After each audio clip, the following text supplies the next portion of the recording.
Ang Araw ng Mga Puso ay ipinagdiriwang tuwing Pebrero 14. Ang kasaysayan nito ay nagsimula sa mga sinaunang Griego at Romano, ngunit ang modernong Araw ng Mga Puso ay may ugat sa mga alamat ng Kristyanismo. Isang kilalang alamat ay tungkol kay Saint Valentine, isang pari noong panahon ng Roman Empire.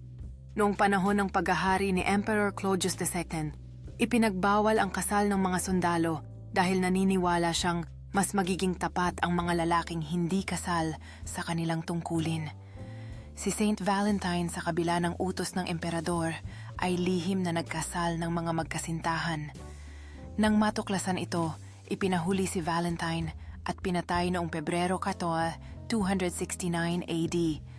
Dahil sa kanyang kabayanihan at pagiging martir, naging simbolo siya ng pag-ibig at pag-aalaga.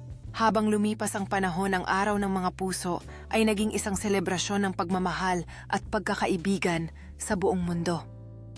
Ang tradisyon ng pagpapadala ng mga liham card at bulaklak ay naging bahagi ng mga kaugalian ng selebrasyon. Sa bawat sulat at card na darama ang taos-pusong mensahe na nais iparating sa mga mahal sa buhay.